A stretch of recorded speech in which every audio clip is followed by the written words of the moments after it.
Hey, good morning, everyone. I'm gonna go ahead and just check on the rig. Dogs are going crazy, chasing lizards and stuff. Chickens have been fed today. Let's see. Yep, all the mealworms and lettuce and stuff gone. Let's see. Let's check out the setup. Yep, everything is going well. Good. Cherry tomatoes looking great. What I'm gonna do today, I'm gonna give you guys a just show you how the system works, how I designed or how I came up with this idea with just random materials. So give me a sec. All right, first things first, the solar setup. I only have 2 panels at the moment. I was thinking about going up a few more and then just sizing up the batteries, but I kept it very simple for now. I have the solar coming in, which is fused right here, and then I have the power going out to motors and whatnot that I need. For each device has its own fuse. There's a 20 amp for the solar coming in, and then I have a 5 amp, which is the motor is rated for 5 amps maximum. Then I have another 5 amp fuse here for the other pump. You'll see how that works because I have one to put water into this tank. Then I have a drain field one to pump out water that way. That's why you see all these 1-inch PVC pipes. All right, let's go back into here. So 2 panels, 200 watts, charges my batteries. I keep it, well, I probably have to adjust where they're sitting because I have it at 13.4, which is at like standby idle. And this is the batteries. So, all right, keep in mind, it's a little messy in here, but it works, keeps them out of the weather. I have 4 deep cycle batteries. It's pretty much standard. They're pretty expensive. Got them from like a Facebook or whatever for a very cheap deal. They're wired in parallel, so I keep it at a 12 volts, so that way when they get together it becomes a much big battery cell. So this is the cheapest way I did it, which I'm gonna probably add another one, a secondary here, so that way I can just wire it and just daisy chain it. Everything here has been solar except for the heating. Recently I came across a 800 watt self-heating device, which I can possibly put the link in the bio or something. I don't know. I haven't figured any of that stuff out.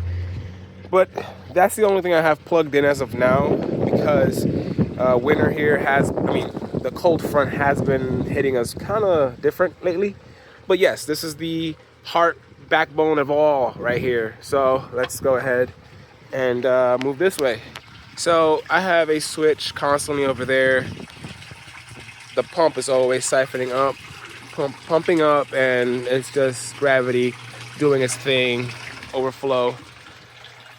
Here I have some leads that actually goes all the way down to my lake.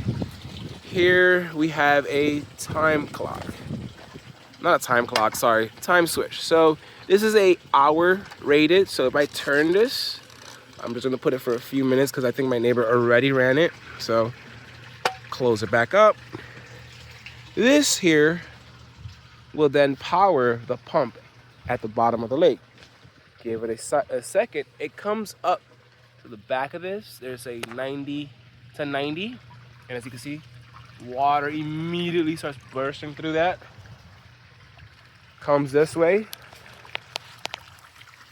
And then I have water now flowing into this area here. Excuse me, Lucy, I know you want to say hello.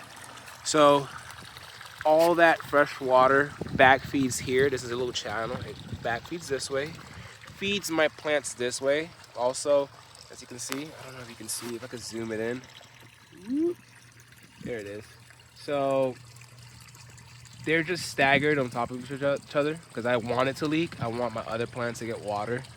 So I just did it the best possible. So here, as you can see, water is traveling all the way down, and within an hour it will travel and make its own cycle. Okay, that's that little pump is a bow pump, by the way. They use it for boats for overflowing. I think they call I don't know the name of the bottom of the boat, but bow pumps are usually at the bottom of the boat, so they're meant for constant use while they're out there, you know. So we use it for just moving a crazy amount of water up a hill, which is very impressive, you know. It's like 1,000 something gallons, but as you can see, it makes it all the way around, and it does reach.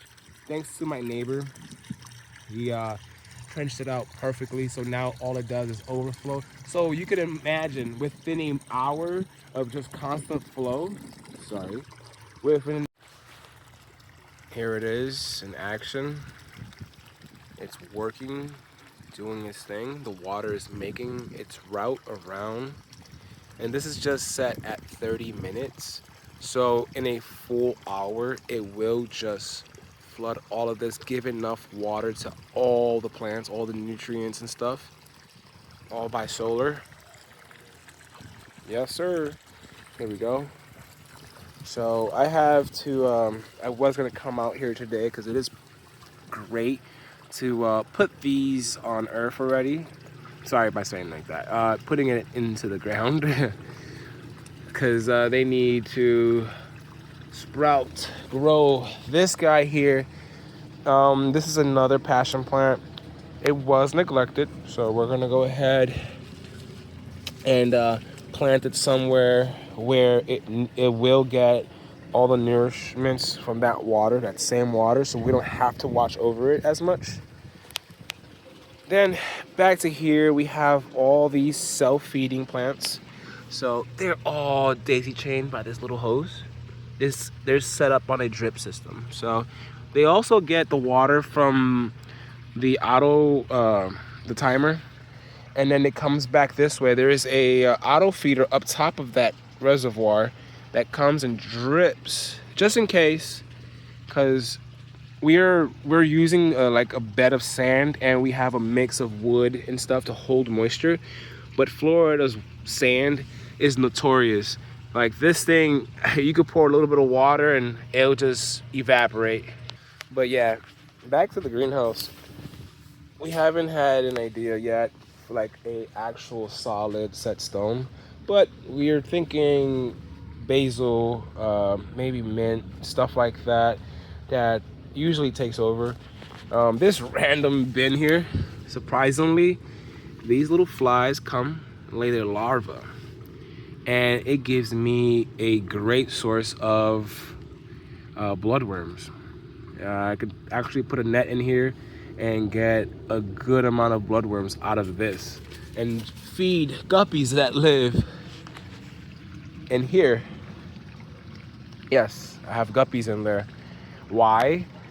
Mosquitoes and a bunch of other reasons. And you may ask why I have these random weeds here, because exactly what you just saw. I have this for bees. I need bees to come here, pollinate, and do their thing to these plants. So they're not gonna be, I don't want them to be on the ground taking over, but I will isolate it, have them there. Yes, there's seeds and stuff, but I can actually control it more in this bin. Show you guys weeds, man, with the power of that, huh? Oh, there's a guppy in there. Let me put him back in the water. He was in the roots there. But this here is like my sub pump. Guppies are in there to feed also tilapia or whatever grows in there. It's to feed my bigger fish.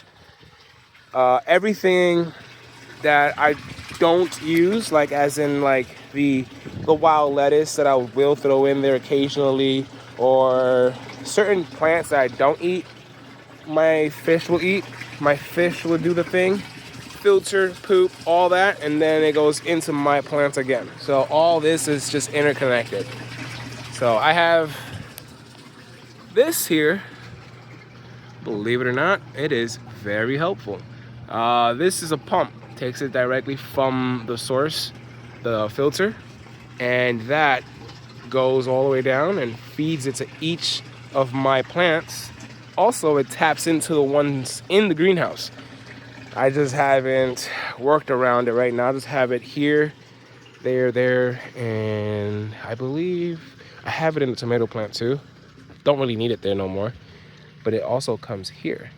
See that? So I'm gonna work on the basil and all that stuff in here in-house.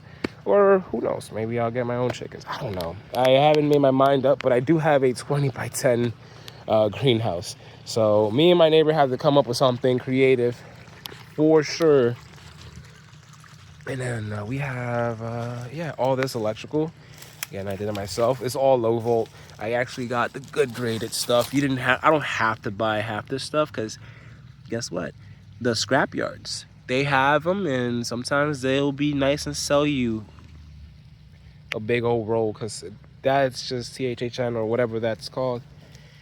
Is it? Let me see. Yeah, THNW. So it ain't that valuable or whatnot. And then you got these guys. Bananas. That is platano. Plantains. So, yep. They're flowering. The bees came, did their part already. I'm gonna let that grow, do its thing. You got a bunch of other baby banana trees. This is all plantains, by the way. All of this. Plantains.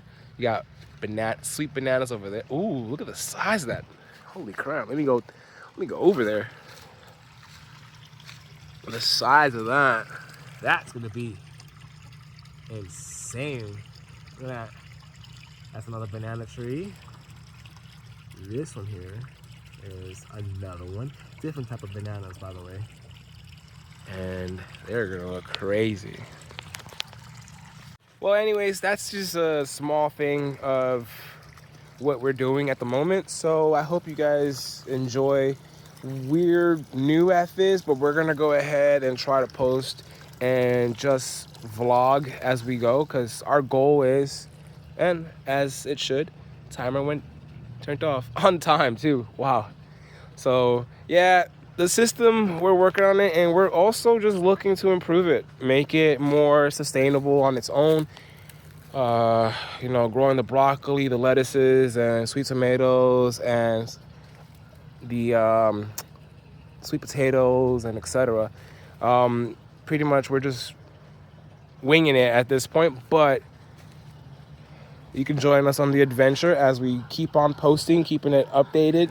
We're going to do crazier things because we have chicken coops over there. We have more machinery to actually get some more crazy projects going. So I hope you guys enjoy. And if you have any requests or any ideas, shoot it in the comments, and me and my neighbor will put our heads together and just make it happen.